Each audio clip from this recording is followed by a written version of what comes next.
Hello everyone, আমি চলে এসেছি আজকে আবার তোমাদের জন্য নিয়ে একটা হোয়াট আই ইট ডিনারের স্পেশাল মিনি ভ্লগ। আর শীতের সকালটা যদি মায়ের হাতের গরম গরম চাউমিন দিয়ে হয় তাহলে দিনটা কেমন যাবে নিশ্চয়ই তোমরা বুঝতে পারছো। তো তারপর চলে এলো লাঞ্চে খেলাম চিকেন কষা, মোচা চিংড়ি আর কচু মাখা ছিল, যেটা আমি খাইনি। আর চিংড়ি মাছ কোনো কিছুর মধ্যে পড়লে তার তো আলাদা একটা টেস্ট হয়। মোচা চিংড়িটাও কিন্তু দারুণ হয়েছিল। তারপর চলে এলো চিকেন কষা খেতে তো আমি খুবই ভালোবাসি, সেটা তো তোমরা আমার ভিডিও দেখে এতদিনে বুঝেই গেছো। তো আমি খুব এনজয় করে চিকেন কষা দিয়ে ভাত খেলাম। আর এটা কিন্তু স্কিন দেওয়া চিকেন ছিল। এই স্কিন দেওয়া চিকেন খেতে কিন্তু আমার ভীষণ ভালো লাগে। আর মা আমাকে সবসময় একটু মেটেও দেয়, মেটে খেতে আমি ভালোই বাসি, বাট স্টমাকটা বেশি প্রিয়। তারপর সন্ধ্যেবেলা একটু পাঁপড় ভাজা খেয়ে নিলাম।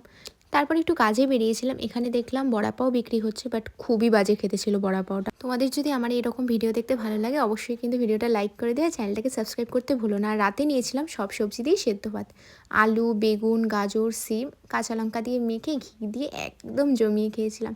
ভিডিওটা কেমন লাগলো কমেন্টে কিন্তু জানি।